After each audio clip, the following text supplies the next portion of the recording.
¿Cómo aumentar su nivel de energía? Módulo 21. ¿Les gustaría tener más energía y vitalidad de las que tienen ahora? ¿Les gustaría aprender algunas técnicas que pueden utilizar a partir de ahora mismo para aumentar de manera espectacular su vitalidad de hora en hora? Pues bien, llevo muchos años estudiando la salud y la energía y en esta sesión les voy a dar 7 claves para lograr mucha más salud, mucha más vitalidad. Y lo único que tiene que aportar son las 5 Ds. Número 1, deseo. Número 2, definición. Defina claramente lo que desea. Número 3, decisión. Decida que va a comprometerse con los hábitos de salud necesarios para aumentar sus niveles de energía. Número 4, determinación. La capacidad de perseverar lo suficiente. Número 5, disciplina. La capacidad de hacer lo que sabe que debe hacer para mejorar su salud, le guste o no, hasta que se convierta en un nuevo hábito.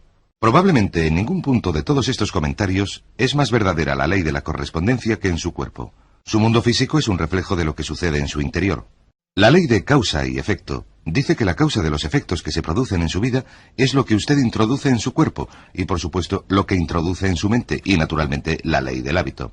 La gente es sana porque desarrolla hábitos sanos. La gente es desgraciada principalmente porque tiene hábitos poco sanos, sobre todo con respecto a sus comportamientos físicos y sus modos de pensar. El cuerpo humano, está creado y construido para durar 100 o 120 años. Gran cantidad de información que se está publicando indica que es posible ampliar la vida hasta los 130 años. Si estudiamos los experimentos que se han realizado con respecto a la longevidad, los comentaremos en un momento, la esperanza de vida media en los Estados Unidos y Canadá en estos momentos es de unos 74,9 años. Eso significa que el 50% de la población o más mueren más jóvenes, algunos a los 50, 55, 60 años, etc. Y la otra mitad muere con más años. Su meta en este momento debe ser deseo, definición, determinación, vivir al menos hasta los 80 años. Una vez que haya establecido la meta de vivir más de 80 años, tiene que considerar lo que hace a diario, lo que come y bebe por la mañana, a media mañana, al mediodía, a media tarde, por la noche, etc. Lo que hace con su cuerpo, cómo duerme, qué ejercicio hace, y hacerse esta pregunta: ¿me está llevando todo esto a vivir más de 80 años o me está alejando de esa meta? Y recuerden, con respecto a la salud, todo cuenta. Nuestro cuerpo es una máquina maravillosa, genera energía. Es un organismo productor de energía que generará energía en abundancia y tiene una tendencia natural a la salud. Lo que es maravilloso es que si usted deja de hacer algunas de las cosas que hace, su cuerpo tenderá de manera natural a ser más sano. Tiene esta tendencia natural. Usted no tiene que pensar en ello o programarlo o hacer nada especial para estar sano. Lo único que tiene que hacer es dejar de hacer lo que llamamos operaciones incorrectas. Es igual que una máquina que se construye para durar 100 años, pero de resultas de una operación incorrecta y de un mantenimiento inadecuado se avería mucho antes de su tiempo. Y lo que vamos a hacer en esta sesión es comentar algunas de las cosas que hemos averiguado. Decenas, cientos de miles de horas de investigación en las principales universidades han servido para determinar la clave para lograr altos niveles de energía y vitalidad y, por cierto, la salud es igual a la energía. Se puede medir cómo funciona uno físicamente en casi cualquier momento por medio de los niveles de energía, y esto lo sabemos. Y hoy en día en los Estados Unidos y en Canadá a todo el mundo le preocupan los niveles bajos de energía. De modo que he aquí 7 cosas que pueden hacer, 7 cosas muy sencillas, pero no fáciles. Cosas sencillas que pueden hacer para aumentar de modo espectacular sus niveles de energía, literalmente a partir del momento en que empiecen a hacerlas. El número 1, el punto de partida es el peso adecuado. El peso adecuado es esencial para unos elevados niveles de salud y energía. ¿Por qué? Existen 2 razones, una es física y la otra psicológica. Si uno tiene un exceso de peso, su corazón tiene que hacer un enorme esfuerzo, al igual que sus órganos y sus músculos. Si ha subido unas escaleras alguna vez, sabe lo difícil que puede resultar. Ahora piensen en subir unas escaleras llevando unas maletas, e imaginen el exceso de peso que tienen algunas personas. Es como subir unas escaleras o andar por ahí con unas maletas que pesan esos kilos de más. El esfuerzo para el cuerpo es imperceptible, pero es enorme y le agota a uno. En segundo lugar, en muchos casos es deprimente pesar demasiado en un mundo donde todos son delgados, donde la delgadez aparece en las portadas de revistas, en los periódicos, la televisión y el cine, etc. Cuando vemos que los demás están delgados, cuando miramos a nuestro alrededor y nos sentimos gordos, esto nos produce una verdadera depresión psicológica que es igual a fatiga. ¿Cómo logra uno el peso adecuado? Muy sencillo. Visualicen y afirmen. Visualicen y afirmen. En primer lugar, si desean adelgazar, tomen una decisión. Tengan determinación, practiquen la disciplina. Y a continuación visualicen y afirmen su peso ideal una y otra vez hasta reprogramar su autoconcepto a un nivel inferior. Recuerden, ser gordo no está de moda. Número 2. Una dieta adecuada. Últimamente se han realizado muchos estudios entre los atletas olímpicos. Se ha dedicado mucho trabajo a elaborar las dietas de las personas con más energía y vitalidad. Y se han averiguado 3 indicios, 3 claves, según lo que uno coma. En primer lugar, mucha variedad. Intenten variar su dieta de modo que coman muchas cosas distintas en lugar de unas pocas, porque si comen muchas distintas es probable que obtengan todos los oligoelementos, vitaminas y minerales que necesitan para lograr unos elevados niveles de energía, aunque no todos, como veremos dentro de un momento. Número 2. Proteínas magras. Las proteínas magras son proteínas con orígenes variados, tales como la soja, el pescado, las carnes magras, etc., en lugar de carnes grasas y comidas grasas. Proteínas magras. Necesitan alrededor de un 15% de proteínas en su dieta, de modo que, de lo que coman a diario, lo que se pase del 15% probablemente excede los requisitos de su cuerpo. Número 3. Hidratos de carbono con fibra. Estos son la fruta y la verdura. Hidratos de carbono con fibra. Necesita alrededor del 85%, fruta, verdura, cereales, legumbres, etc. El 75% de hidratos, porque los hidratos son el combustible que su cuerpo utiliza a diario. También pasta, ensaladas, etc. Si comen un 75% de hidratos, rara vez aumentarán de peso, y naturalmente, además de esto, necesitan un 10% de grasas, pero no más. Lo que esté por encima de un 10% de grasas o un 15% de proteínas, se suele almacenar y luego resulta muy difícil de eliminar. Y número 4, mucha agua. Necesitamos mucha agua. Según los mejores estudios, unos 2 litros al día, que representan unos 8 vasos al día. Beban agua de manera habitual. Cuando beban, beban mucha agua, y no solo un sorbito. Estas son las claves para una dieta adecuada. Y finalmente, por lo que concierne a una dieta adecuada, comer poco sin nutrirse poco. En los estudios realizados en la Universidad de California se averiguó durante unos experimentos realizados con ratas que cuando se les da poca comida para que estén flacas y alerta, pero sin que estén mal alimentadas, lo que se tiene que hacer es aumentar el valor nutritivo de cada trozo de comida que ingieren. En otras palabras, hay que comer alimentos muy nutritivos, pero en menor cantidad. La ingesta diaria de calorías no ha de sobrepasar las 2000 y el 80% de calorías se han de comer antes de las 2 de la tarde. Lo que sucederá es que irán perdiendo peso poco a poco. Se irán quedando más delgados y tendrán mucha más energía. En las ratas de laboratorio se ha logrado alargar su vida entre un 30 y un 50%, sencillamente reduciendo su dieta. Su potencia sexual aumenta, su nivel de inteligencia aumenta, su energía aumenta, se reducen las horas de sueño que necesitan, todo ello de resultas de comer menos cantidad, de comer menos grasa. Un aumento de entre el 30 y el 50%, si se pudiera trasladar de las ratas de laboratorio a los seres humanos, significaría que si nuestra esperanza de vida actual es de 74,9 años, sería posible pensar en vivir hasta los 100, 110 o 120 años, si sencillamente modificamos nuestra dieta. En estos momentos hay mucha información, mucha investigación interesante al respecto. Otro factor crítico es el número 3. Combinación adecuada de alimentos. Este es un punto muy controvertido, así que lo que les sugiero, si les interesa el tema, es que se lean el libro del Dr. Harvey y Marilyn Diamond titulado Fit for Life, donde se dice que el 70% de la dieta debería componerse de fruta y verdura, porque el 70% del peso del cuerpo es agua. El 70% de la dieta debería componerse de alimentos que contengan agua. El 70% de la dieta debe ser frutas y verduras. Y se han de combinar los alimentos correctamente. No se deben comer féculas y proteínas al mismo tiempo. De modo que se deben comer verduras y proteínas, o verduras y féculas. No se deben comer proteínas y féculas al mismo tiempo en ninguna comida. Yo he probado este método y les sugiero que lo prueben porque es sorprendente. Se pierde peso rápido, los niveles de energía aumentan y esto sucede en 24 horas. También se recomienda que se coma mucha fruta en el desayuno, solo fruta, y que se coman verduras y proteínas a partir de mediodía, pero de estas pueden comer lo que quieran. Con respecto a la dieta, permítame decir una cosa. Que todos somos únicos, tenemos un metabolismo único y, según las investigaciones médicas, tenemos unas necesidades de alimentos únicas. Algunas personas tienen una estructura fisiológica que se adapta perfectamente a la dieta vegetariana. Algunas tienen una estructura fisiológica que requiere muchas proteínas. Hay otros que están en un punto intermedio, necesitan la combinación adecuada de proteínas y alimentos vegetarianos. Lo que tienen que hacer es experimentar por su cuenta. Intenten distintas combinaciones de dietas y un buen indicador será cómo se sienten, cuánta energía tienen, cómo duermen por la noche, en qué forma física se encuentran, etc., cómo digieren y eliminan los alimentos. Pero esta combinación de alimentos, en mi experiencia, es remarcable y aumenta los niveles de energía, porque cuando se introducen en el estómago proteínas y féculas, el estómago segrega tanto ácidos como bases para digerirlos. Lo que sucede es que los ácidos y las bases se neutralizan entre sí, las proteínas y las féculas no se descomponen y pasan al resto del aparato digestivo como una gran masa sin digerir. Y el sistema digestivo lleva toda la sangre de los músculos y del cerebro al aparato digestivo para intentar descomponer esta masa. A esto se debe la somnolencia que se produce después de una comida copiosa.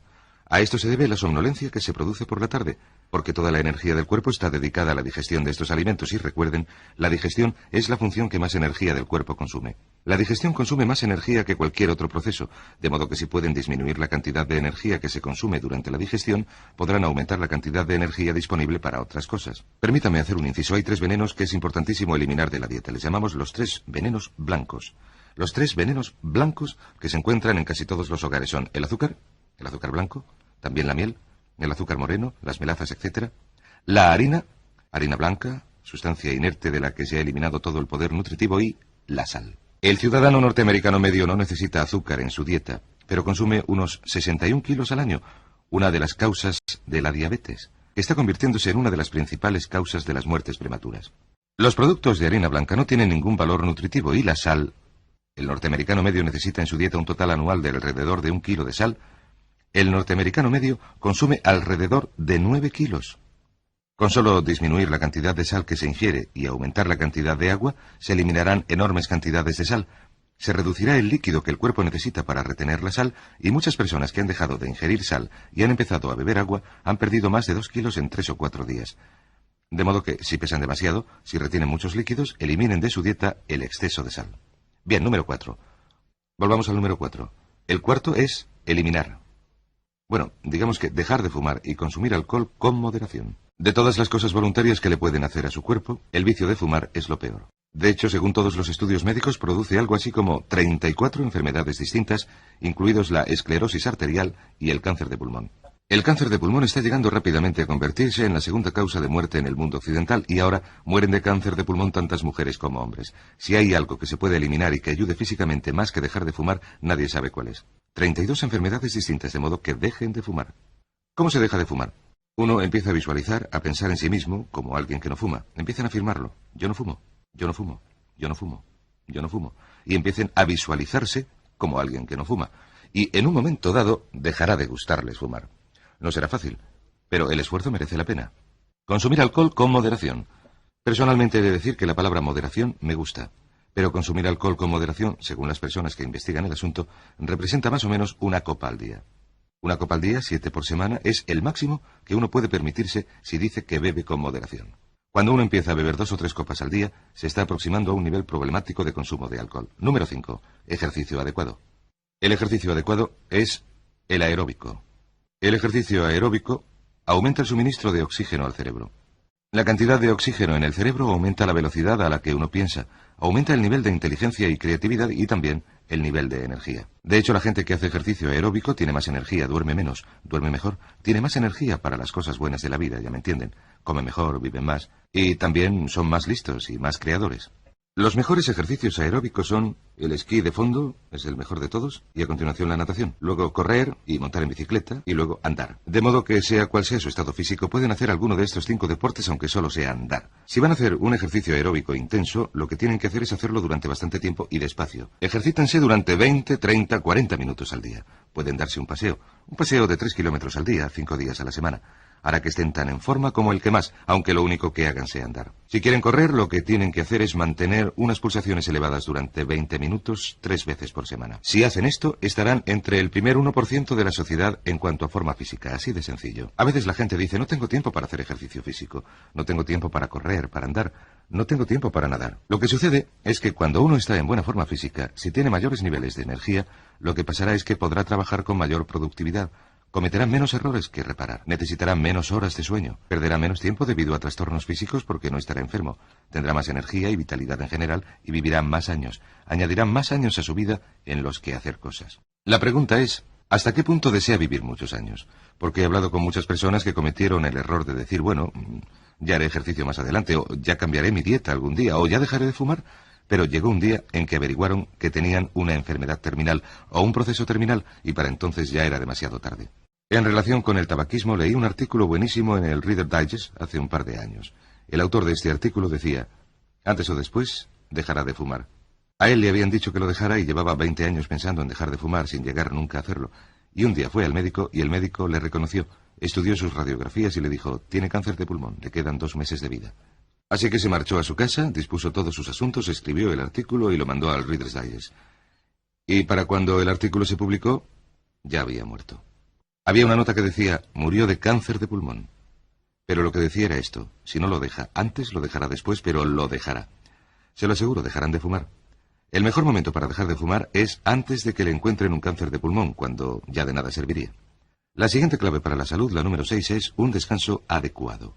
Según el estudio Alameda, uno de los estudios más impresionantes que jamás se hayan hecho, realizado en la Universidad de California, Departamento de Salud Pública, por el Dr. David Bresler, lo que se hizo fue seleccionar a 7 u 8 mil hombres, estudiarlos a lo largo de 20 años y examinar sus hábitos de salud, y se dieron cuenta de que entre los 7 hábitos clave de los que hemos hablado, la mayoría de los cuales llevan a la longevidad y sirven para predecir que uno vivirá más tiempo, uno de ellos era dormir entre 7 y 8 horas cada día. Entre 7 y 8 horas de sueño cada noche. Ahora bien, en cuanto al sueño, a veces la gente pregunta, ¿cuánto debería dormir? Una vez más, el metabolismo de cada uno es distinto. Algunas personas necesitan 8, 9, 10 horas de sueño, porque su metabolismo es más lento. Otras personas tienen un metabolismo más rápido y pueden arreglarse con 5 o 6 horas de sueño. A veces, cuando uno está trabajando mucho o está sometido a una fuerte tensión física, necesita más sueño. A veces, cuando uno siente mucha excitación o entusiasmo por algo, necesita menos. Así que escúchense. Escuchen a su intuición. Sin embargo, esto sabemos, que la cantidad de sueño de cada uno es un hábito, que el cuerpo de cada uno se acostumbra a dormir un determinado número de horas por noche y que es posible reducir el número de horas por medio de la afirmación, la visualización y la planificación de metas, o la programación del subconsciente para reducir el sueño. Lo que se recomienda en el libro Duerma menos, viva más, es reducir el tiempo de sueño en 15 minutos al día. Esto significa, por ejemplo, que durante un periodo de la vida de uno, que sea relativamente estable, en el que uno esté viajando o yendo de un lado a otro y en el que digamos que está durmiendo 8 horas y quiere llegar a dormir 6, 6 y media, lo que es posible según la investigación, entonces lo que hay que hacer es durante la primera semana se duermen 7 horas y 3/4 y se duermen 7 horas y 3/4 hasta que uno se siente cómodo durmiendo ese tiempo. Luego se duermen 7 horas y media durante una semana, quizás incluso 2 semanas, y cuanto más viejo sea uno, más tiempo debe permitirse para desarrollar el nuevo hábito. Y a lo largo de un periodo de unas 6 semanas, se puede pasar de dormir 8 horas a dormir 6 y media. Y lo que sucede es que su cuerpo duerme más deprisa. Se puede acostumbrar al cuerpo haciendo que aprenda que solo puedo dormir 6 horas y media, de manera que duerme deprisa. Y usted descansa igual que antes, se levanta igual de fresco que antes y dispone de esas horas para hacer cosas. Se cuenta una anécdota interesante sobre un inglés que sufrió un accidente cuando era joven. De resultas del accidente, cayó de cabeza, solo podía dormir 3/4 de hora seguidos, y solamente necesitaba dormir 2 o 3 periodos de 3/4 de hora a lo largo del día, de manera que tenía el resto del tiempo, dormía muy profundamente durante 45 minutos, disponía de 5, 6, 7, 8 horas adicionales al día. Aprovechó ese tiempo para estudiar. Cuando cumplió 35 años tenía 7 doctorados en 7 temas distintos porque había dedicado este tiempo a estudiar carreras universitarias. La séptima clave para la energía es las vitaminas naturales y los suplementos minerales. Vitaminas naturales y suplementos minerales. Hoy día, como la mayoría de nuestros alimentos se fabrican a gran escala y también debido a nuestro modo de comer, sencillamente no obtenemos todos los minerales y las vitaminas que necesitamos. De hecho, se sorprenderían si supieran cuántas personas tienen una deficiencia de una vitamina o un mineral en concreto y que ignoran, pero que les produce unos niveles bajos de energía. A veces una deficiencia de zinc, a veces una deficiencia de selenio, de vitamina B12 o una deficiencia de riboflavina o de potasio en la dieta puede trastornar nuestro sistema, hacer que nuestro sistema funcione inadecuadamente, hacernos funcionar a unos niveles más bajos de energía. Así que hay que experimentar. Pero la clave es obtenerlos de fuentes naturales, fuentes puras, naturales. Hay muchas vitaminas que dicen ser naturales y orgánicas, pero que no se obtienen de fuentes naturales. Un ejemplo de vitamina de origen natural es la vitamina C obtenida de las cerezas acerolas. Asegúrense porque la vitamina C de las cerezas acerolas es probablemente 20 veces más eficaz que la obtenida del ácido ascórbico. 50 miligramos obtenidos de cerezas acerolas pueden ser más eficaces que 1000 miligramos obtenidos de cristales de ácido ascórbico. Así que hagan su propia investigación sobre las vitaminas y los minerales. Son una parte crítica de su salud y su buen estado físico. Y finalmente recuerden esto, si me permiten repetirlo. La clave del éxito es el deseo. ¿De verdad quieren lograr elevados niveles de energía? ¿Quieren vivir para siempre? ¿Quieren llegar a los 80 o los 90 años llenos de energía y vitalidad? El segundo paso es definir lo que quieren hacer. ¿Con qué claridad lo desean? Escríbanse un plan. Gracias al sencillo método de escribir un plan por medio de una serie de afirmaciones, yo duermo 6 horas y media cada noche, yo soy un no fumador, yo peso su peso ideal, yo hago ejercicio 3 veces por semana, y de leer esas afirmaciones una y otra vez, programándolas en el subconsciente, se empieza a activar lo que se llama la autosugestión, que les impulsará a obtener los hábitos de salud que les aportarán la energía y la vitalidad que desean. El tercero es la decisión. Tomen la decisión de hacerlo. A veces, solo levantarse y empezar a hacer las cosas es de importancia crítica. El cuarto paso es la determinación. Es muy difícil cambiar.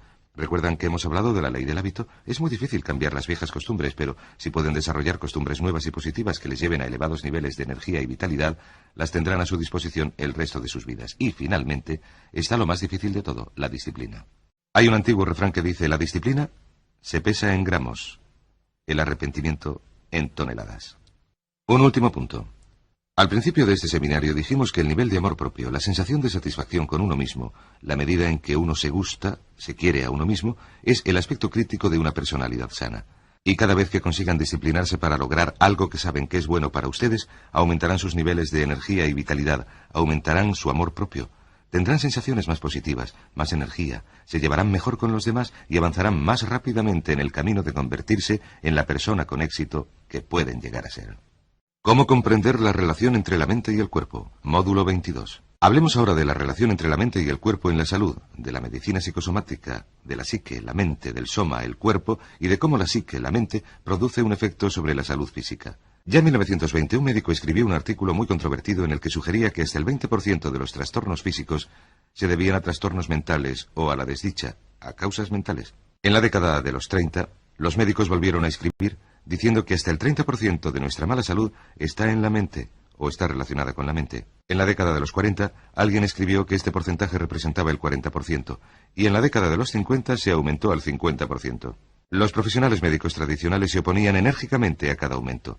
En la década de los 60 subió al 60%, en la de los 70 al 70%. Hoy en día, prácticamente ningún médico se opone a la estadística que dice que al menos el 80% de los trastornos de salud que ustedes y yo padecemos en el transcurso de nuestras vidas se deben a motivos psicológicos. La psique, la mente, hace enfermar a parte del cuerpo. De hecho, muchos médicos, profesionales de la medicina, psicólogos, psiquiatras y enfermeras que han seguido mis cursos han dicho que probablemente se aproxima más al 90, quizás al 95% de todos los males que nos aquejan. Los resfriados, las gripes, las enfermedades de la piel, los ataques al corazón, las enfermedades del riñón, la artritis, las embolias, incluso el cáncer, tienen un origen psicológico. De modo que hoy quiero hablar del estrés y de la tensión nerviosa.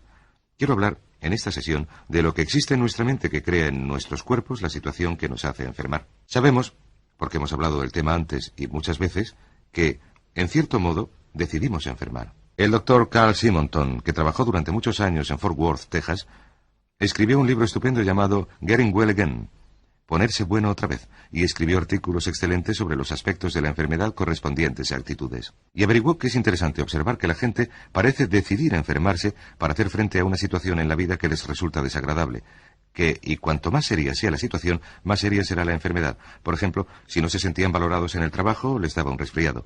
Si les parecía que les explotaban, les daba la gripe. Si les parecía que su matrimonio o su relación o toda su vida profesional era un desastre y no querían hacer frente a este hecho, les daban cosas tan graves como enfermedades cardíacas, embolias e incluso cáncer. También averiguó que la gente decide ponerse buena, además de decidir enfermar, y que en cuanto una persona decide ponerse buena, todas las posibilidades de la medicina moderna y todas las posibilidades del sistema inmunológico del cuerpo empiezan a funcionar para hacer que se pongan buenos. ¿Qué son el estrés y la tensión nerviosa? Hablemos del estrés y la tensión. Cuando hablamos del estrés y la tensión sabemos que son manifestaciones de algo que va mal en nuestra visión del mundo. El estrés y la tensión son manifestaciones externas de nuestra insatisfacción con algún aspecto de nuestras vidas. Cuando sentimos dolor físico, cuando tocamos un fogón caliente y sentimos dolor físico, la sensación de dolor se produce para avisarnos de que estamos haciendo algo que es físicamente dañino para nosotros. El estrés y la tensión nerviosa se producen para avisarnos de que estamos haciendo algo que es mentalmente dañino para nosotros y que, a no ser que hagamos frente a la situación, con el tiempo nuestra mente hará que el cuerpo enferme. Y que la enfermedad es nuestro modo de evitar hacer frente a la situación. Podemos ponernos tan enfermos que lleguemos incluso a morir. Por lo que concierne al estrés y la tensión nerviosa, existe todo un nuevo campo de medicina en la actualidad que se llama psicoinmunología o psiconeuroinmunología, que trata del efecto que produce la mente, debilitando o reforzando el sistema inmunológico. Se ha averiguado que las emociones negativas, el estrés, la tensión nerviosa, la ansiedad, la rabia, cualquier tipo de frustración, deprimen el sistema inmunológico. Reducen la producción de anticuerpos y nos dejan desprotegidos ante todo tipo de enfermedades físicas, tales como resfriados y gripes y otras cosas. Una persona con una actitud positiva, optimista, alegre, entusiasta, con un elevado amor propio, suele ser una persona con resistencia ante casi cualquier enfermedad normal. Pero una persona con una actitud negativa, deprimida, pesimista, que no se aprecia, cínica, si lo prefieren, con un bajo nivel de amor propio, es una persona cuya producción de anticuerpos es cada vez más reducida, de modo que a veces siempre están enfermos. Y uno puede ver que las personas negativas a menudo están enfermas. El punto clave en cuanto al estrés y la tensión nerviosa es el siguiente: que el estrés y la tensión vienen de dentro, no de fuera. No existe una situación tensa, solo una reacción tensa. Solamente una reacción tensa. Por ejemplo, dos personas se enfrentan con una situación. Ya hemos utilizado el ejemplo del conductor en un atasco. Dos personas se enfrentan con una misma situación. Una se enfada, la otra no pierde la tranquilidad. O la misma persona se enfrenta con la misma situación en 2 días distintos. Un día reacciona de una manera y se enfada. Al día siguiente reacciona positivamente y no se enfada en absoluto. La clave está en la reacción. El estrés no está ahí fuera. El estrés y la tensión nerviosa vienen de aquí dentro. Son nuestra forma de pensar y de reaccionar ante nuestro mundo, y no el mundo en sí. Alguien escribió que hay 3 fuentes principales de estrés. Y si vemos así el cuerpo humano, las 3 fuentes principales de estrés son lo que podría haber sido. ¿Recuerdan que hemos dicho que la gente se preocupa por el pasado? Lo que podría haber sucedido es una fuente importante de estrés. Pensamos incesantemente en cómo algo podría haber sido distinto. Y en el presente pensamos en lo que deberíamos hacer, lo que no deberíamos hacer, y pensamos en términos de deber hacer o tener que hacer.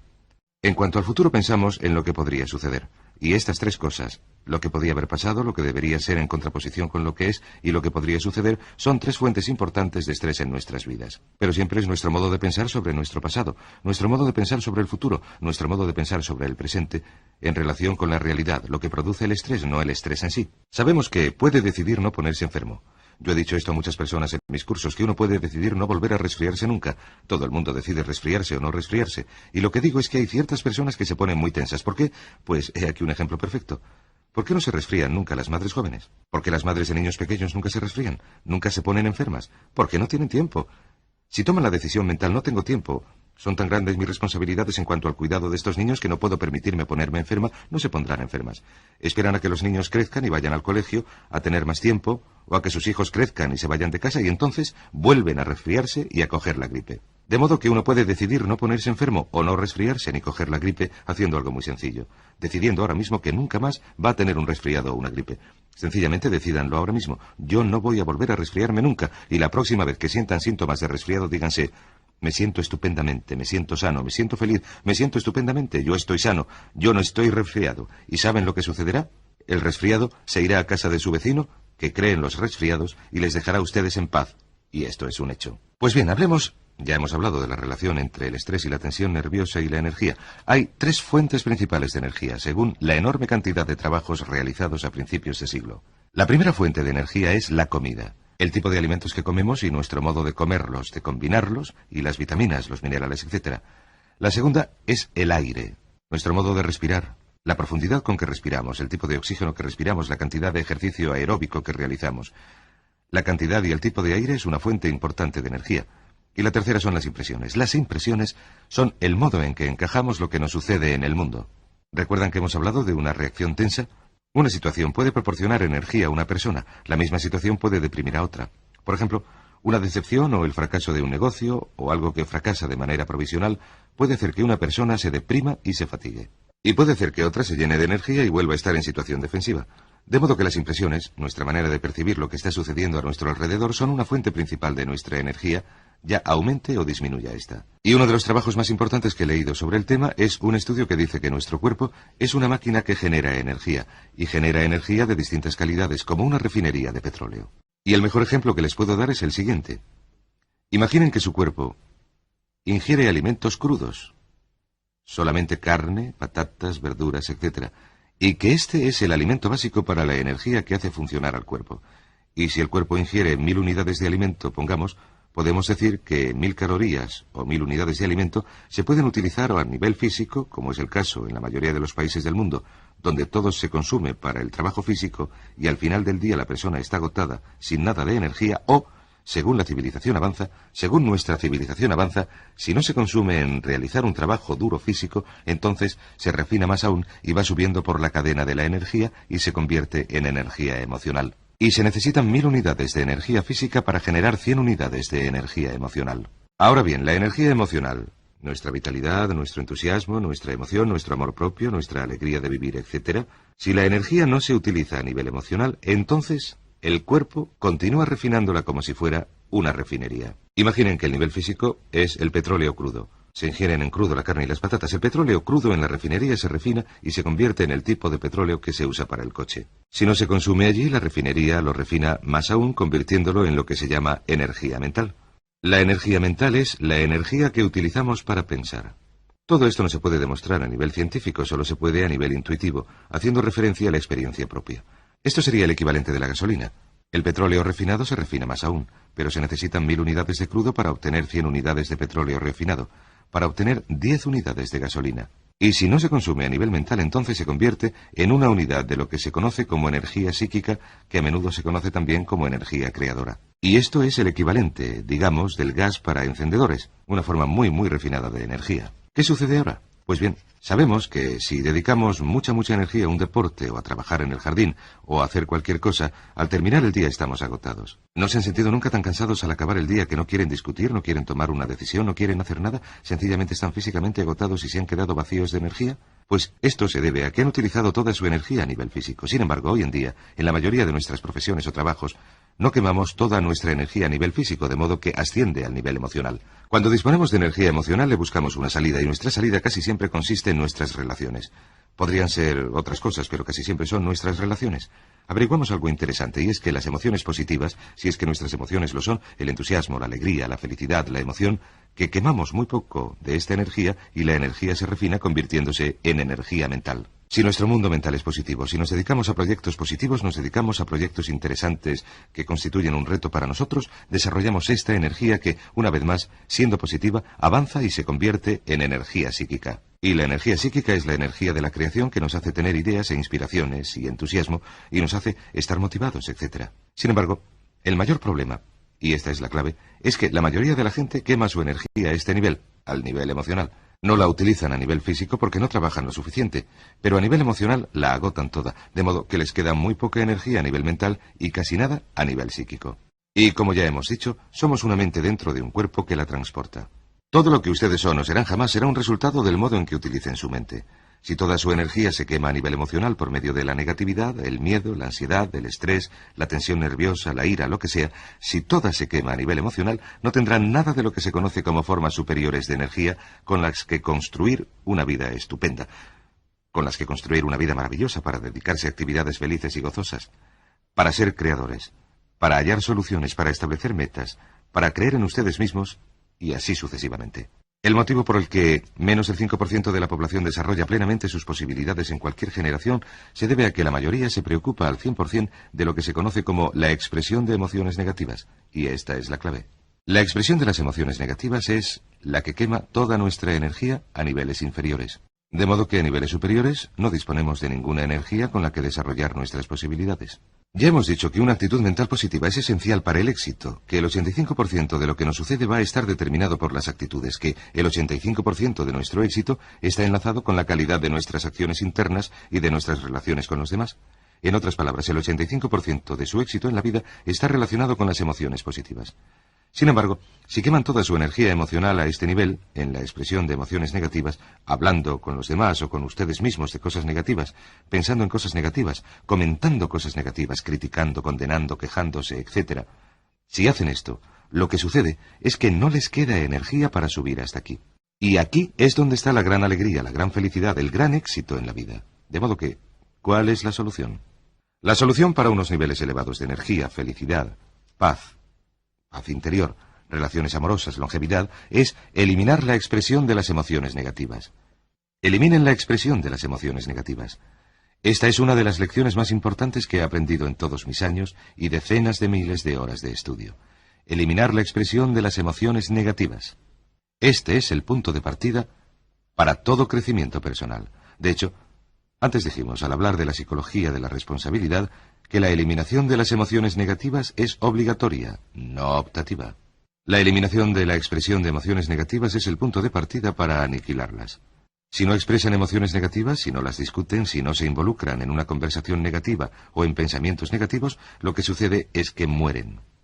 Debido a la ley de la concentración, si no se centran en una emoción negativa en un periodo de tiempo, ésta pierde su fuerza y su efecto y muere para usted. Toda la energía negativa que se hubiera agotado en pensar en ella está a su disposición para hacer cosas productivas. Sabemos, y hablaremos de esto más adelante, que un ataque de ira, 5 minutos de ira incontrolada, pueden agotar la energía emocional de un día en 5 minutos. A esto se debe que la gente que siempre está enfadada rara vez produzca algo constructivo. De modo que empezamos por eliminar la expresión de las emociones negativas. ¿Y cómo lo logramos? Utilizamos algunas de las leyes que conocemos. La primera, y naturalmente la más importante, es la ley de la sustitución. La ley de la sustitución significa que encontramos otras cosas que decir. Recuerden, la mente no es un vacío, nos concentramos. Utilizamos la autodisciplina para llevar nuestra mente a algo positivo y centrar nuestra mente en algo positivo. Es como cambiar la dirección de una luz.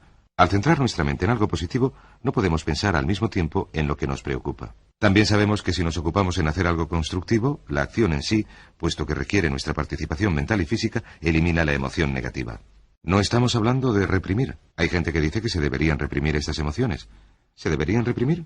Quiero decir, si uno se siente así, ¿debería hacerlas desaparecer bajo la superficie? En absoluto. Hay motivos para no expresarlas. Hay motivos para no ser negativos en principio. Hay motivos para no expresar emociones negativas. Ahora bien, ¿cuáles son algunos de estos motivos? Algunos de los más sencillos son, soy responsable. Cuando uno dice soy responsable, resulta muy difícil culpar a los demás. Recuerden que hemos dicho que casi todas nuestras emociones negativas surgen de nuestra tendencia a culpar a alguien o algo de algún aspecto de nuestras vidas que no nos satisface. Cuando uno dice yo soy responsable, soy responsable, soy responsable, soy responsable, cuando lo repetimos una y otra vez, nuestra tendencia a ser negativos disminuye. Nuestra tendencia a ser positivos aumenta. Cuanto más utilicemos la ley de la sustitución diciendo yo soy responsable, más se debilitan nuestras emociones negativas. Y con el tiempo, se puede llegar a un punto en el que las emociones negativas ejercen una influencia minúscula o menor sobre nuestra vida. Es como si tuviéramos algo entre un 0% de emociones negativas y un 100% de emociones negativas.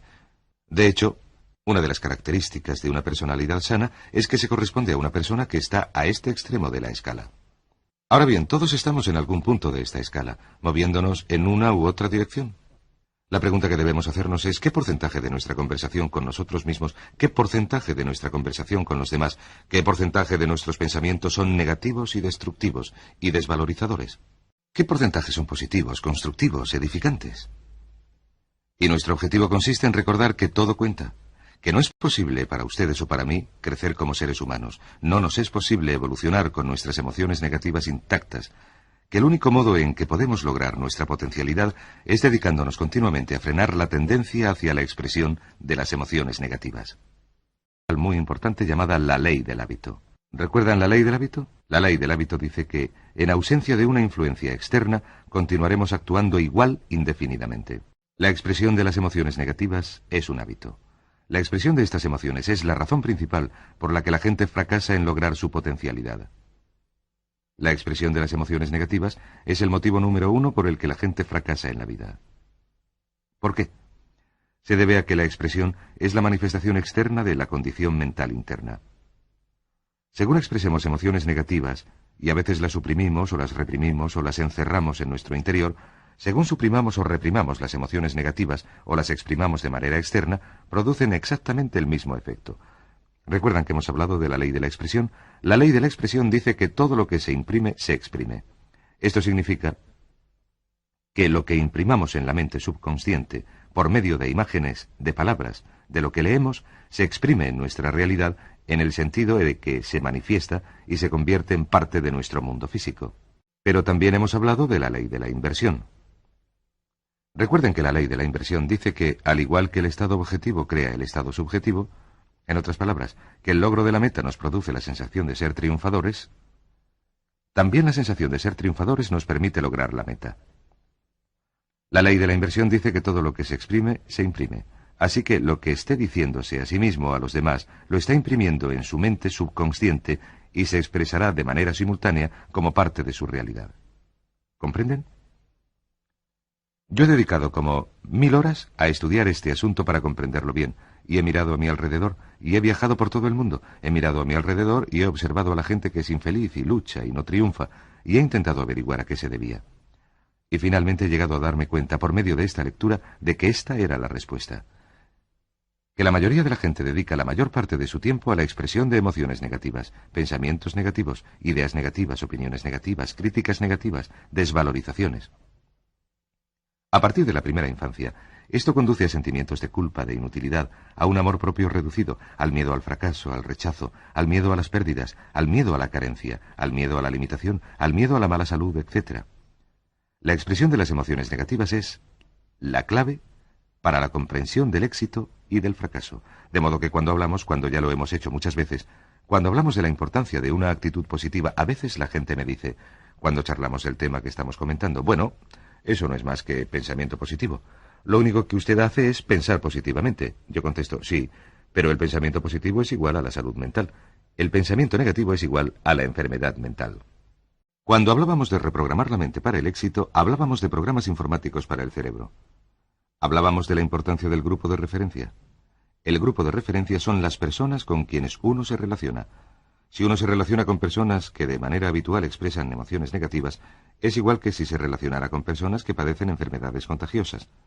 Y una enfermedad transmisible es igual a logros insuficientes y a fracaso en la vida. El 95% de todo lo que decimos y hacemos y pensamos está determinado por las influencias externas, por el poder de sugestión a nuestro alrededor, y podemos elegir. Saben que tienen la capacidad de hacer algo grande, de hacer algo maravilloso con su vida. Saben que tienen la capacidad de hacer mucho más de lo que han hecho nunca. Saben que tienen capacidad para ganar más, para ser más felices, para lograr más, para obtener más serenidad y satisfacción de la vida de las que nunca han tenido. Si no saben esto en este punto del curso, entonces es que no me he sabido explicar bien. La clave es esta. Deben considerar su vida en términos de lo positivo frente a lo negativo. Deben considerar su vida en términos de que todo cuenta. Deben considerar su vida en términos de todas las influencias que dejan pasar a su entorno sugestivo. Deben mirar su vida en términos de la gente. Deben mirar su vida en términos de programas de televisión. Los programas de televisión, la persona media ve entre 3 y 5 asesinatos, violaciones o ataques violentos cada noche en la televisión. El adulto medio ha visto más de 20.000 muertes violentas en la televisión cuando llega a la edad adulta. Si han visto la televisión desde la infancia. ¿Produce esto un efecto sobre sus vidas? ¿Produce un efecto sobre su actitud? ¿Produce un efecto sobre su éxito? La ley de la correspondencia dice que cada persona tiene en su interior un programa mental o un equivalente mental, y todo en su mundo externo será consecuente, estará exactamente armonizado con ese equivalente mental.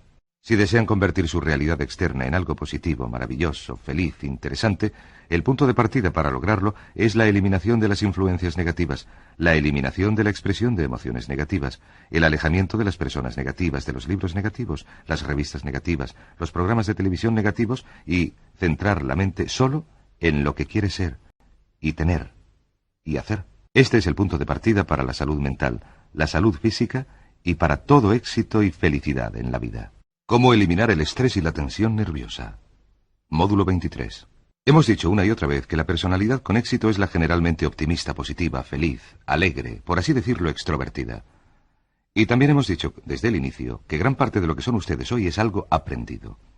Que la mayoría de sus valores, sus actitudes, sus expectativas, sus comportamientos, su personalidad, sus cualidades y atributos, los han aprendido por medio de un proceso de introducción de información, de repetición, de percepción selectiva, repetidos una y otra vez hasta llegar a ser las personas que son. También hemos dicho que todo lo que tienen hoy en su vida, tangible o intangible, lo han atraído hacia ustedes debido a la persona que son. Pueden atraer más cosas hacia sí porque pueden modificar la persona que son. En la sesión anterior dijimos que las emociones negativas son el obstáculo principal que se interpone entre ustedes y la felicidad, la salud, la alegría y el pleno desarrollo. Y en esta sesión deseo hablarles de las condiciones que nos predisponen a ustedes y a mí a ser negativos. Sabemos que el estrés y la tensión nerviosa y las emociones negativas están sujetos a la ley de causa y efecto. En otras palabras, por cada efecto en nuestra vida hay una causa específica. Si uno padece de tensión nerviosa, de estrés, si tiene emociones negativas, al igual que si tiene cualquier dolencia física, existe una causa específica. Y podemos buscar sus orígenes, y en esta sesión les voy a enseñar a convertirse en sus propios psicoterapeutas. Les voy a dar 6 claves para tener conciencia de ustedes mismos, para comprenderse, para autodesarrollarse. De modo que, cuando se sientan tristes o tensos, o tengan miedo o ansiedad, o cualquier otra sensación que no sea una sensación positiva de alegría y felicidad, cuando se sientan así, podrán utilizar estas 6 claves para evaluarse y ser sus propios psicoterapeutas. Y entre el 95 y el 99% de los casos serán capaces de identificar qué es exactamente lo que les preocupa y de eliminarlo, de modo que vayamos al tablero. Como les decía, en mi estimación, tras años y miles de horas, creo que existen 6 condiciones básicas que nos producen estrés y tensión nerviosa, que nos predisponen a las emociones negativas. Recuerden, las emociones negativas son solo la expresión externa de una condición interna. Si podemos corregir la condición interna, podemos corregir la expresión externa. De modo que, número 1, punto de partida de la negatividad en mi estimación. Al principio de la lista, a la cabeza de la procesión, la falta de significado y de objetivo en la vida. Falta de significado y de objetivo. De hecho, en todos los estudios que he leído, vemos que los seres humanos para ser felices necesitan tener un objetivo. Necesitan sentir que su vida tiene significado. Necesitan sentir que tienen un motivo para estar vivos. Necesitan sentir que van en una dirección determinada, de modo que la falta de un significado y de un objetivo lleva a una falta de dirección. Y, como ya dije, una de las observaciones más profundas sobre la condición humana consiste en que somos organismos que buscamos metas, que solo somos felices cuando avanzamos progresivamente en la dirección de algo importante. Earl Nightingale dijo que la felicidad es la realización progresiva de un ideal o una meta válidos. De modo que en cuanto no disponemos de un ideal o una meta válidos, empezamos a ir a la deriva, a dar vueltas sin sentido y a ser infelices. Así que la falta de significado y de objetivo es igual a la falta de metas. A lo largo de este curso hemos comentado lo importante que es disponer de unas metas, lo importante que es escribirlas, pensar en ellas, trabajar en ellas todos los días, porque son las metas las que dan significado, objetivo, dirección, poder, entusiasmo e impulso a nuestras vidas. Ahora bien, si desean una prueba sencilla, lo único que tienen que hacer es considerar los momentos de su vida en los que se han sentido maravillosamente, en la actualidad o en otros tiempos, y hallarán que siempre estaban avanzando hacia algo que era importante, muy importante para ustedes. Esto lo pueden comprobar mirando a las personas a su alrededor que no son felices. Un buen amigo mío utiliza una prueba muy sencilla. Cuando alguien que viene a verle es infeliz por cualquier motivo, él les pregunta cuáles son sus metas en la vida. ¿Dónde quiere estar dentro de 1, 2, 3, 4 o 5 años? ¿Y saben lo que averigua? Averigua que en el 80, en el 90% de los casos la gente infeliz no tiene metas. Y también sucede lo contrario. En el 80 o 90% de los casos las personas felices son las personas con metas claras y específicas. De modo que hemos hablado mucho de esto, establecer metas, escribirlas, elaborar planes para su desarrollo y trabajar progresivamente hacia su logro. Incluso una meta pequeña les ayudará, les elevará la moral, les permitirá sentirse positivos y entusiastas mucho más deprisa que cualquier otra cosa que pueden hacer. De hecho, lo que Viktor Frankl averiguó en su trabajo en logoterapia es que la persona que tiene un significado, un motivo, vivirá a veces 10, 20, 30 años más que otra que no lo tenga. Por cierto, la esperanza de vida de los norteamericanos que se jubilan sin metas es de 14 meses. Interesante, 14 meses. Y las personas que al jubilarse tienen metas pueden vivir 25 o 30 años más. Número 2. La segunda condición que nos predispone a la tensión nerviosa y el estrés es lo que se llama la acción incompleta. La acción incompleta se produce cuando tomamos parte en una acción o un comportamiento que no está terminado. Solo está acabado en parte. Cuando empezamos un trabajo y no lo terminamos, cuando empezamos una tarea o empezamos a escribir nuestras metas y lo dejamos, existe en la psique humana lo que se conoce como un impulso hacia la terminación. Este impulso hacia la terminación nos hace sentirnos incómodos cuando dejamos trabajo sin terminar. De hecho, esta acción incompleta en realidad funciona bien para nosotros, especialmente si tenemos unas prioridades establecidas y si aquello en lo que trabajamos es importante y aporta algo. Por cierto, se produce un problema considerable si no establecemos prioridades. Si nuestras metas no están claramente organizadas y no establecemos prioridades, podemos hacer cosas que no son importantes para nosotros, pero seguir sintiendo el estrés porque las estamos dejando sin terminar. Podemos seguir sintiendo el estrés porque estamos aplazando las cosas. Y, como saben, el aplazar no solo roba tiempo y vida, el aplazar las cosas es una fuente de estrés. Dejamos una tarea para más tarde y la seguimos dejando y cada vez padecemos más estrés porque este impulso hacia la terminación nos empuja y, sin embargo, el impulso hacia la dilación nos retiene. Cada uno de nuestros actos terminados es una fuente de amor propio y de motivación. Cada vez que terminamos una acción de cualquier tipo, ya sea lavar la vajilla y limpiar el fregadero, cortar el césped, elaborar una propuesta importante, obtener un diploma, casarse o iniciar y sacar adelante un negocio próspero, cada vez que terminamos una acción, nuestro amor propio aumenta porque nos sentimos ganadores. Cada vez que hacemos algo con un principio y un final, nos sentimos como un ganador. Se llama la sensación del éxito merecido, la sensación de logro. Nos hace sentirnos estupendamente. Ahora bien, cada vez que empiecen una acción que no terminen, tendrán la sensación de que han participado en una carrera sin llegar a la meta, la sensación de haber perdido. De modo que la norma es esta: háganlo ahora, ahora, adelante, pónganse a trabajar, ánimo, completen estas acciones. Esto nos lleva a un caso especial de acción incompleta que los psicólogos denominan asuntos sin terminar. Los asuntos sin terminar constituyen una fuente principal de estrés para ustedes y para mí y se producen continuamente. Los asuntos sin terminar se producen cuando uno se involucra en una relación con otra persona o personas y la relación se termina, a veces de manera desagradable, pero se sigue arrastrando. Los dos ejemplos más comunes de asuntos sin terminar son las relaciones amorosas que han acabado pero no se concluyen, y las relaciones laborales en las que se pierde un trabajo o le despiden a uno de un trabajo o uno dimite, pero no lo termina de dejar del todo. En relación con el primer caso, las relaciones amorosas, existen 3 claves para enfrentarse con el final de una relación cuando ha acabado. En primer lugar, recuerden esto, nadie puede afectar a las emociones de uno a no ser que se siga deseando algo de él. En otras palabras, si no desean nada de otra persona, si no desean su amor, su respeto, su dinero o algo, estas personas no pueden tener control alguno sobre ustedes. En el momento en que no deseen nada de otra persona, el elemento emocional se desgarra y quedan libres. El modo de hacer frente a un matrimonio o una relación que han terminado es muy sencillo. Añadiré esto rápidamente. 3 pasos. Número 1. Se llama escribir la carta. Y miles de personas han seguido este consejo y ahora lo enseñan en sus cursos por todo el país. Se le escribe una carta a esa persona y se dicen 3 cosas. En primer lugar se escribe: yo acepto el 100% de la responsabilidad en cuanto a nuestra relación y a todo lo que en ella sucedió. Usted es responsable, en tanto que adulto, acepta la responsabilidad. Usted entró en la relación, permaneció en ella, o en el trabajo, o lo que sea, pero limitemos esto a una relación por el momento. Número 2. Perdone a la otra persona al 100% por todo el daño que le ha hecho a usted. Te perdono todo lo que has hecho o dicho que me haya hecho daño. Y número 3, deséele lo mejor. Deséele a él o a ella todo lo mejor. A continuación, eche la carta. Ponga la dirección y el franqueo correctos y en el momento en que eche la carta, su vida cambiará. Si conoce a alguien que esté atravesando momentos difíciles en una relación o cuya relación se esté rompiendo, háganles hacer este sencillo ejercicio, hagan que echen la carta, y en el momento en que la carta esté en el buzón, su vida cambiará. Será como si les hubieran quitado un enorme peso de encima. Tengo una buena amiga a la que despidieron de un trabajo en una importante institución financiera. Iba a poner pleito a la empresa, decía que iba a ponerles una demanda por 18 meses de compensación y que iban a ver con quién estaban jugando, etc. Yo le pregunté, estaba rabiosísima y le pregunté qué posibilidades tienes de ganar, no sé, un 50, quizás un 60%. Yo le dije, ¿cuánto va a tardar la cosa? Me contestó, al menos 18 meses, quizá 2 años. Yo dije, ¿en qué estado mental vas a estar durante ese tiempo? Le pregunté, ¿puedes buscar otro trabajo? Me contestó, no puedo buscarme otro empleo porque mi caso perdería fuerza en los tribunales. Le dije, ¿por qué no te olvidas? Lo dejas atrás y te dedicas a otra cosa, no vale la pena. Y saben, escuchó mi consejo. Y a los 3 meses tenía un puesto mejor, con un sueldo mejor y una categoría mejor. Me escribió una tarjeta. En ella me decía que había sido el mejor consejo que le habían dado. Así que, si ya está usted metido en un asunto sin terminar, o si de repente se encuentra metido en él, la solución es termínelo, deshágase de ello, acabe con ello. El tercer motivo, la tercera condición, que nos produce un estrés enorme, es el miedo al fracaso. Nuestro viejo amigo, el miedo al fracaso. El miedo al fracaso, que como sabemos es una respuesta acondicionada, tiene sus raíces en la infancia. Tiene sus orígenes en las palabras de nuestros padres. No hagas esto, quita de ahí, castigándonos por intentar cosas nuevas y distintas. Vuelve a la superficie en la vida adulta como miedo a intentar. Miedo a intentar cosas nuevas, un miedo profundo que se localiza en la boca del estómago cuando pensamos en un cambio grande.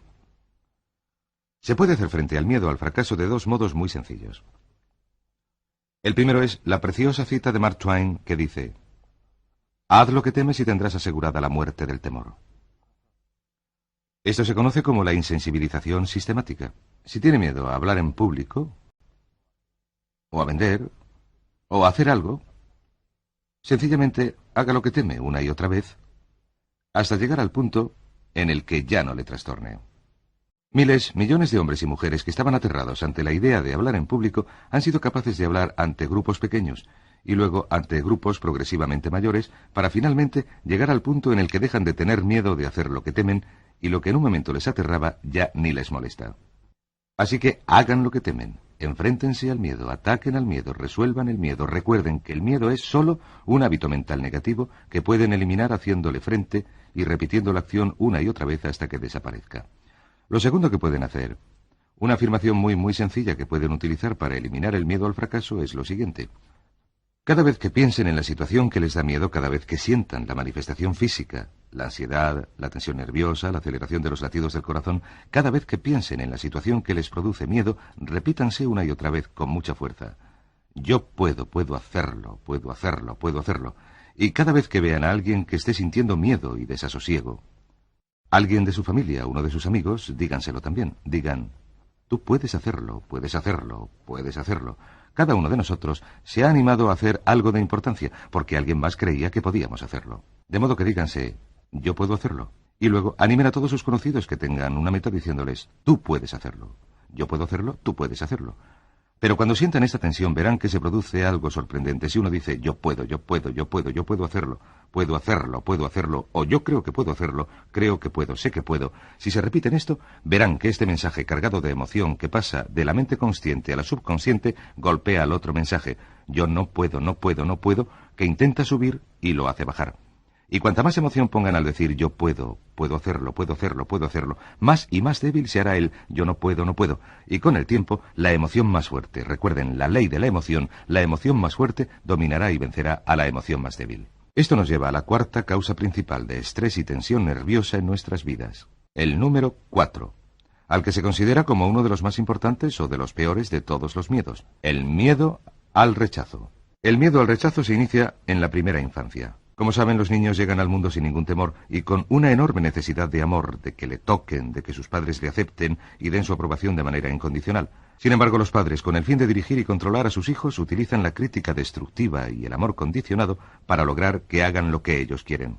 Un niño crece con un amor condicionado, como ya hemos dicho antes.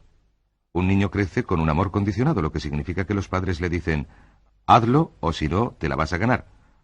Un niño que si se equivoca y tira algo, llega tarde a casa o rompe algo o saca malas notas, los padres dejan de quererle. Puede que en sus corazones no dejen de quererle, pero el niño siente que sus padres han dejado de quererle porque ponen caras largas, le castigan, le mandan a su cuarto. Cuando yo tengo que corregir a uno de mis niños, lo que hacemos en casa es mandarle al rincón. A los niños no les gusta nada el rincón. Nuestros niños tienen 7 años, 5 años, y David tiene 1 año. Es demasiado chico como para mandarle al rincón, pero lo que yo hago es decirles, te quiero mucho, pero tienes que ir al rincón 10 minutos, o te quiero mucho, pero vas a tener que irte a tu cuarto sin postre. Pero siempre les digo que les quiero. Mi amor es incondicional, pero lo que hicieron o su comportamiento no es aceptable, por lo que les mando al rincón. De modo que incluso cuando van al rincón saben que les quiero, e incluso dirán, sé que me sigues queriendo, lo dirán mientras estén castigados, pero de todos modos tengo que ir al rincón. De modo que el amor condicionado lleva al miedo al rechazo. El miedo al rechazo lleva en los adultos al comportamiento de tipo A. Las mujeres tienden a manifestar este miedo al rechazo, este hecho de crecer con el amor condicionado, de 4 maneras. Una es la depresión, otra es la introversión, otra son los síntomas psicosomáticos, dolores de cabeza y tensión nerviosa. Y la cuarta es la hipersensibilidad.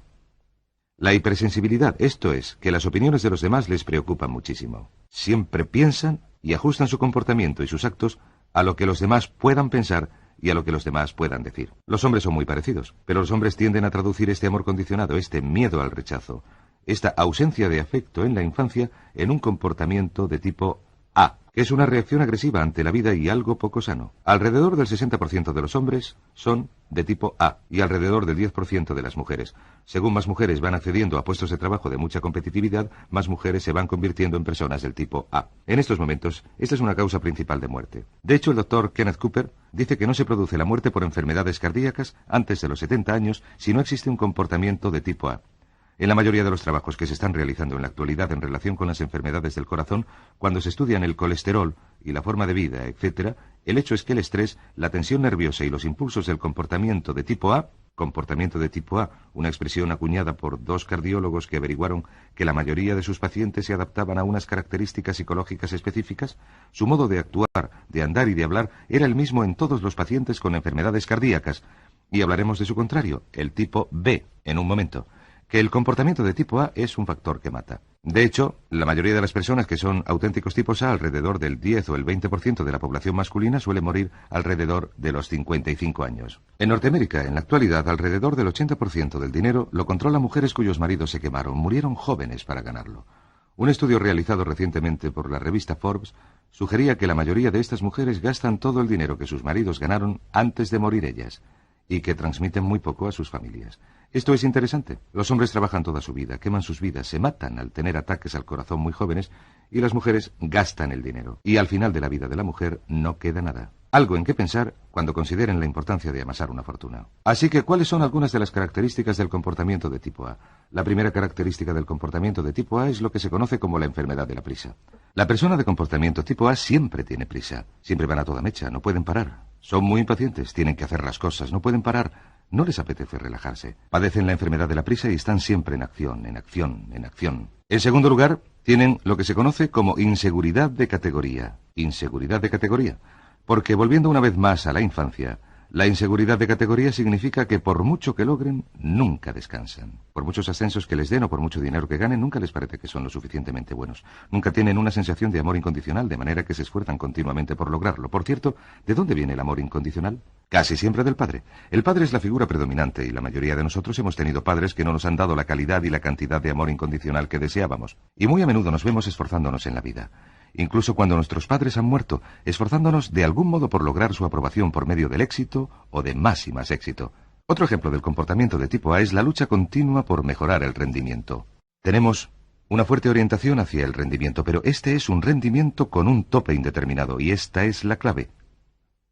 Un tope indeterminado. ¿Qué significa esto? Significa que, por muy bien que hagamos las cosas, nunca llegamos a estar satisfechos porque nuestro tope es indeterminado. No nos hemos dicho que si logramos cierto tope estaremos satisfechos. Lo que hacemos es intentar mejorar el rendimiento y cada vez que logramos un tipo de meta, aumentamos el tope más y más. Es como si se aumentara nuestra cuota cada vez que llegamos a una meta, de manera que la cuota sigue creciendo y creciendo y creciendo. Una cuarta característica del comportamiento del tipo A es la competitividad. La competitividad generalizada hacia casi todo el mundo. Es interesante. Permítame ponerme aquí mientras limpian el tablero. Hablando de la competitividad, verán que existe lo que se conoce como una ausencia de discriminación de la competitividad. Una persona de tipo A compite contra todo el mundo y por todo. No disponen de la capacidad de establecer prioridades, de decir, este es un campo clave en el que quiero ser excelente, pero este otro no es importante. Compiten por aparcar el coche, en las autopistas, para entrar en un ascensor, para conseguir una mesa en el restaurante, para trabajar con un cliente importante, para hacer un trabajo pequeño. Son incapaces de discriminar entre lo que es un campo importante donde deben rendir más que los demás y lo que es un campo sin importancia en este sentido. De modo que estén precavidos contra esta competitividad donde siempre nos estamos comparando favorable o desfavorablemente con los otros. Se ha dicho, no te compares con los demás, ya que siempre hallarás otros mejores que tú y te sentirás inferior, y otros peores que tú y te sentirás superior.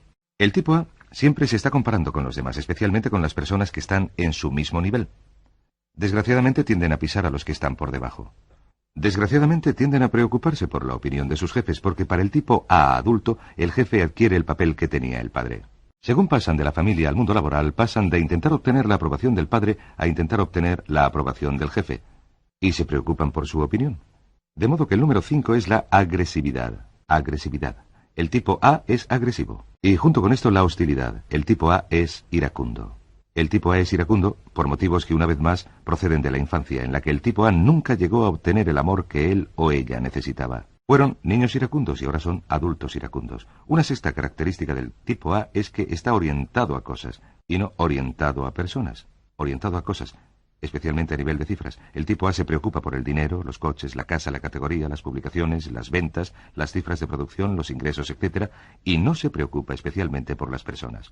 De hecho, por lo que concierne al tipo A, existen 3 tipos de personas. Las personas que le pueden ayudar, que son con las que él o ella tiene mucho cuidado. Las personas que no le pueden ayudar, que son a las que pisará, tratará groseramente, tratará con esnobismo. Y luego están las personas neutrales, de las que sencillamente hacen caso omiso. Y hay otra categoría, las personas que pueden suponer una amenaza o que constituyen amenazas competitivas. A estas personas las trata utilizando tácticas maquiavélicas y diabólicas para intentar minarlas y dañarlas. Esto está relacionado con las tácticas maquiavélicas que podemos ver en la administración de empresas. Y número 7, el tipo A no descansa. El tipo A se siente como si moviera una rueda de molino y que si él o ella, especialmente él, se parase, alguien le alcanzaría. De modo que trabajan incluso los fines de semana, incluso en vacaciones, trabajan incluso cuando viajan en avión. Siempre están trabajando. Nunca dejan de trabajar porque tienen miedo a que alguien les alcance. Y bien, ¿qué les pasa a los tipos A? De nuestras investigaciones se desprenden dos cosas. Que los individuos de tipo A suelen morir jóvenes. Ya hemos dicho esto antes. Tienden a ser desgraciados, a sentir que participan en una carrera absurda. Tienden a sentir que les arrastrarán las circunstancias ajenas y esta es la trayectoria profesional del tipo A. Este es el tiempo y el dinero. La cantidad de dinero, de posición, de poder y de prestigio que ganan. La cantidad de tiempo. La trayectoria profesional del tipo A suele ser así. Ascienden rápidamente al principio de sus carreras. Se les utiliza. Hay algunas empresas que buscan y contratan solamente a tipos A. Pero en un momento dado, estos empiezan a quemarse, a aplanarse, y se aplanan con motivo. Se debe a que sus superiores, los que saben lo que sucede, no quieren que asciendan más en la empresa, y sus inferiores, a quienes ellos pisaron, ni les ayudan, ni les apoyan. Ahora bien, el tipo B es distinto. La trayectoria profesional del tipo B es más bien así. Este es el B, este es el A. La trayectoria profesional del tipo B experimenta un ascenso más lento, pero seguro y continuo. Y he aquí la clave. El tipo B se centra en el rendimiento. Y el rendimiento es la clave del éxito en el mundo profesional. El tipo A se centra en la política y la política solo funciona hasta que la estructura política cambia, lo que siempre sucede. Pues bien, si consideran que ustedes son tipos A, ¿cómo pueden dejar de ser un tipo A y pasar a convertirse en un tipo B? Una persona más relajada, con mejor rendimiento, más creadora, más orientada a las personas. Pues bien, es muy sencillo. El primer paso es reconozcan que son tipo A. Reconózcanlo. La mayoría de la gente no reconoce que son personas tipo A. Una vez que lo hayan reconocido, número 2. Y hay quienes dicen, soy una persona tipo A o me voy a morir antes de llegar a los 55 años. Una vez que lo hayan reconocido, decidan cambiar. Tomen la decisión de cambiar. Ahora bien, cuando hayan tomado la decisión de cambiar, escuchen la cinta grabada de afirmación que les suministramos 2 veces al día. Si escuchan la afirmación grabada 2 veces al día, dejarán de tener un comportamiento tipo A, de ser una persona tipo A. Pasarán de ser una persona tipo A ser una persona tipo B. El último punto. Si alguien dice, ¿cuál es la diferencia entre las personas tipo A y los trabajólicos? Fulanito es un trabajólico. Fulanito es un tipo A. Muy sencillo. La persona trabajólica es muy distinta de la persona tipo A. Es casi como si se produjera una competición. ¿Cómo se distingue? Aparentemente trabajan con la misma intensidad, pero la diferencia es esta. La persona trabajólica está dirigida hacia el interior. Dirigida hacia unas metas, se autodetermina, mientras que el impulso de la persona tipo A viene del exterior. Tienen la sensación de estar programados por personas ajenas. El trabajólico puede tomar tiempo libre, pero no así el tipo A. Si se le pregunta a un trabajólico, ¿qué es lo más importante en su vida? Casi siempre contestará, mi familia, mis relaciones personales. Si se le hace esta pregunta al tipo A, contestará, mi trabajo, mi profesión, mi negocio. Así se distingue entre los dos. Y una vez más, el comportamiento clave solo se puede juzgar por el comportamiento, es la capacidad de tomar tiempo libre y dedicárselo a la familia, la salud, las amistades, los viajes, etc. Pues bien, esto nos lleva a la quinta condición, que nos predispone al estrés, a la tensión nerviosa, a las emociones negativas, a las enfermedades psicosomáticas, a la muerte temprana, y es el número 5, que es la negación. Negación significa negación de la realidad. Es interesante. Peter Ouspensky lo comentó en uno de sus libros hace muchos años. Dijo que el organismo humano es un organismo mentiroso en el sentido de que tenemos una tendencia a engañarnos o a mentirnos. Y uno de los modos en que lo hacemos es por medio de la negación de la realidad. Nos negamos a hacer frente a la realidad. Hacemos como si la vida no fuera como es, y especialmente nos negamos a hacer frente a las verdades desagradables. Merece la pena escribirlo. Nos negamos a hacer frente a las verdades desagradables. Algunas de las verdades más desagradables de nuestras vidas están relacionadas con nuestros talentos y nuestras capacidades, nuestra personalidad, nuestras relaciones y nuestro trabajo. Una persona que va mal en su trabajo, a quien no le gusta su trabajo, a menudo lo negará y hará como si no fuera verdad.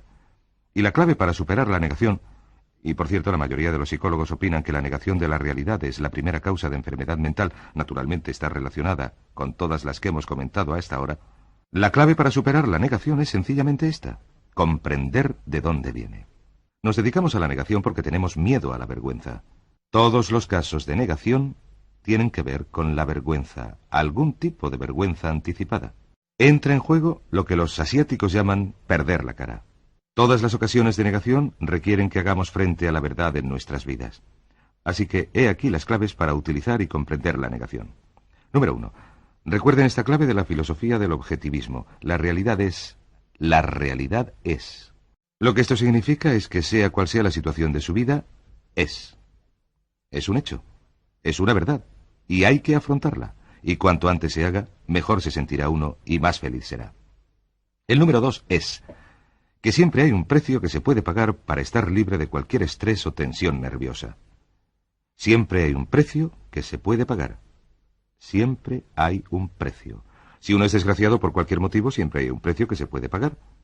De modo que uno ha de preguntarse, ¿cuál es el precio? El número 3 es decidir pagar el precio. Decídase a pagar el precio antes, mejor que después, porque, suceda lo que suceda, lo va a tener que pagar en algún momento y mejor ahora que después. He aquí dos preguntas que se pueden utilizar para abrir la puerta de la negación. Cuando sientan tensión nerviosa, o tristeza, o estrés, o empiecen a resfriarse, o se congestionen, o cojan la gripe, o empiecen a sentirse desgraciados, o no duerman bien por la noche, o empiecen a sentirse irritables o distraídos, o tristes por cualquier motivo, den por sentado que hay algo en su vida con lo que no se están enfrentando. Den por sentado que se está produciendo una negación, que hay algo que les hace sentirse incómodos y que están dilatando la solución. La resistencia, el no hacerle frente, es lo que causa el estrés. Así que lo que hay que hacer es sencillamente decir, ¿qué es lo que hay en mi vida a lo que no estoy haciendo frente? ¿Qué es lo que hay en su vida a lo que no esté haciendo frente ahora mismo, que le está causando trastornos o falta de armonía? ¿Qué es lo que hay en mi vida a lo que no estoy haciendo frente? Y a continuación no se engañe diciendo, quizás es que mi coche está mal aparcado, o quizás es que no he comido. No se engañe. Pregúntese inmediatamente qué es lo peor que podría ser. ¿Qué es lo peor? Si está casado, a menudo lo peor que podría suceder es que su matrimonio no fuera bien. Si tiene hijos, a veces lo peor que podría suceder es que le preocupara que sus hijos fueran por mal camino. Si trabaja, lo peor que podría suceder es que fuera un trabajo equivocado para usted, pero que le diera miedo dejarlo. Quizás para los hombres esto es horrible. Pero lo peor que podría suceder es que no se les diera demasiado bien la profesión que han elegido. Un hombre que siente que su trabajo no se le da bien padece muchísimo estrés en su interior. Quizás usted ha hecho una carrera o tiene un buen amigo que ha estudiado medicina a lo largo de 8 años, se ha doctorado, se ha dado cuenta de que no le gusta la medicina, que nunca quiso dedicarse a la medicina, que su padre le pagó los estudios porque era médico. Toda su vida pensó que sería médico, pero ahora tiene 26 años y no le gusta ejercer de médico. Un estrés enorme antes de aceptar este hecho, de modo que la clave es decirse, ¿qué es lo que hay en mi vida a lo que no estoy haciendo frente? Y a continuación, decidir afrontarlo. En psicología existen dos personalidades básicas. En primer lugar está lo que se conoce como la personalidad evasiva. La personalidad evasiva es a la que no le gusta afrontar la realidad. Siempre espera que la realidad desaparezca o que algo ocurra o cambie. Y luego está la confrontante. De niños nos enseñan a no confrontarnos porque el hecho es que esta personalidad es mucho más sana que la evasiva. En una prueba realizada en una de las principales universidades se seleccionaron 2 grupos de estudiantes identificándolos como evasivos y confrontantes, y se les sometió a un experimento donde se les unía a un electrodo por los dedos, y cada 60 segundos se les aplicaba una pequeña cantidad de corriente en los dedos. Se les observaba a través de un espejo sin que ellos lo supieran, y se vio que los evasivos se quedaban sentados mientras que el reloj hacía tic-tac, tic-tac, pero que nunca miraban al reloj. Hablaban, hacían chistes, se distraían, pero jamás miraban al reloj. Al final del experimento, su presión sanguínea, medida al principio y al final, había aumentado en un 30%, un estrés enorme. Por otra parte, los confrontantes actuaban de manera distinta. Hacían lo mismo, hablaban entre sí, mantenían los dedos en los electrodos, pero según la manecilla del reloj llegaba a las 12 y sentían la corriente, todos miraban al reloj y se preparaban para la descarga y luego seguían la conversación sin quitar los ojos del reloj. Al final de este experimento, su presión sanguínea seguía igual. La clave para la salud mental es ser confrontante, no evasivo. Pregunte, ¿qué es lo peor que podría suceder? ¿Qué es lo que hay en mi vida a lo que no estoy haciendo frente? Y sea lo que sea, decidan afrontarlo, decidan pagar el precio. Nunca cambien su serenidad por nada. La regla más importante que pueden aprender en la vida es que la serenidad es su meta principal, y si algo les está robando la serenidad, entonces la mayor responsabilidad que tienen ante ustedes mismos es afrontar y resolver la situación y acabar con ella. La sexta causa o condición principal que nos causa estrés, tensión nerviosa y emociones negativas es la ira. Hemos hablado de la ira, el enojo, y sabemos que depende para su propia existencia del fenómeno de culpar. ¿Por qué nos enojamos? Nos enojamos cuando percibimos, y esta es la clave, cuando percibimos que somos objeto de una agresión, cuando nuestras expectativas se están malogrando, cuando percibimos miedo o dolor, cuando percibimos o interpretamos nuestro mundo, cuando lo miramos y decidimos que hay algo ahí fuera que nos está convirtiendo en una víctima, porque para que nos enojemos hemos de percibirnos como víctimas.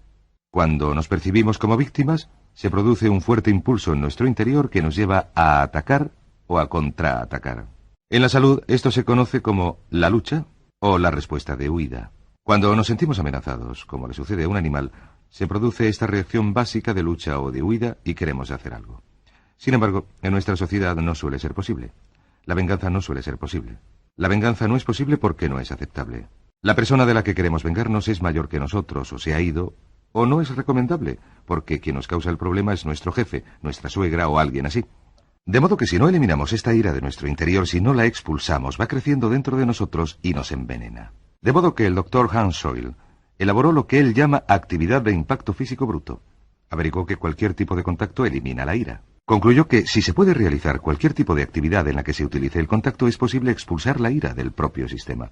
Averiguó que con las manos se puede golpear, con los pies dar patadas. El tercer método de contacto es la voz. Se puede gritar, y gritar es un modo de expulsar la ira del sistema. Y finalmente se dio cuenta de que con los dientes podemos morder. Y cuando se piensa en una lucha especialmente violenta, se piensa en una lucha en la que la gente pega, da patadas, grita y muerde, donde la ira se expresa por medio de golpes, patadas, gritos y mordiscos. Naturalmente la clave para afrontar todo lo que hemos comentado, los 6 puntos, pero sobre todo la ira, es lo que llamamos el método de control cognitivo. Y al llegar al final de esta sesión, he aquí las claves para la gestión de la salud y el estrés. Recuerden que el estrés es positivo, que el estrés que está dirigido hacia una meta suministra energía, vitalidad, nos hace sentirnos bien, pero el estrés orientado hacia el exterior, cuando uno se siente presionado y obligado a hacer algo, es negativo, nos quita la energía y nos hace enfermar. Esta es la diferencia entre un centro de control interno orientado hacia las metas y un centro de control externo, las presiones externas. El control cognitivo significa yo soy responsable. Significa que nadie puede hacernos sentir nada sin nuestro permiso, que mientras que aceptemos la responsabilidad completa y utilicemos la mente para controlar nuestra vida, podremos controlar nuestro modo de pensar y de sentir. También la ley de la sustitución. La ley de la sustitución dice que no se puede pensar y sentir con estrés si se centra la mente en algo positivo. ¿En qué se debe centrar la mente para mantenerse positivo? Esta es la clave. Piensen continuamente en sus metas. Piensen continuamente en sus metas. Verán, sus metas, una vez que las han escrito, una vez que han decidido lo que quieren y elaborado un plan para lograrlo, cuando piensan en sus metas constantemente, esto se convierte en un hábito. Hablando de hábitos, la ira también es un hábito. ¿Saben que rendirse ante la ira es un signo de debilidad? Un signo de infantilismo. Un signo de inmadurez, un signo de falta de sinceridad. Pero también es una respuesta condicionada, ya que cada vez que permiten que la ira les domine, reducen su resistencia ante la ira. Cada vez que se niegan a ceder ante la ira, aceptando la responsabilidad, negándose a culpar, tomando el control de su vida emocional, aumentan su resistencia ante la ira hasta llegar a un punto en que las palabras ya no les afectan. En resumen, las claves para mantener una elevada calidad de paz interior en la vida, la primera condición que nos quita la paz interior es la ausencia de metas. Establezcan unas metas claras y específicas y trabajenlas todos los días. Piensen en ellas sin cesar. Número 2, la acción incompleta. Terminen sus tareas, acábenlas, superen la tendencia a la dilación. Número 3, el miedo al fracaso. Hagan frente a sus miedos. Hagan lo que temen y tendrán asegurada la muerte del temor. Número 4, el miedo al rechazo. El modo en que se supera es progresando hasta convertirse en una personalidad del tipo B. Escuchen la cinta. Den más importancia a sus relaciones, relájense más, vivan una vida más equilibrada y comprendan que este comportamiento de tipo A, este comportamiento obsesivo, compulsivo, se deriva de unas experiencias de la infancia que ya han pasado. Número 4. Superen la negación aceptando hacer frente a la realidad y aceptando el hecho de que sea lo que sea, es. Recuerden que siempre hay un precio que pueden pagar para liberarse de algo que les trastorna y que siempre se sabe cuál es el precio. Pregúntense, ¿qué es lo que no estoy afrontando? Y decidan afrontarlo. Y finalmente, la ira. La ira viene de intentar culpar a otro. Intentar hallar algo o alguien ajeno a nosotros, a quien hacer responsable de nuestra infelicidad. La clave para afrontar la ira es aceptar la responsabilidad total. Hallen modos para no expresar emociones negativas. Piense sin cesar en sus metas y dedíquese con tanto ahínco a trabajar en algo importante para usted que no le quede tiempo para la negatividad. Y finalmente, recuerden lo siguiente, que el estrés es positivo siempre que esté orientado a unas metas. Y si desarrollan muchísimo estrés orientado a metas, lograrán grandes cosas. Tendrán salud y energía, niveles bajos de dolencias físicas y probablemente llegarán a vivir 100 años.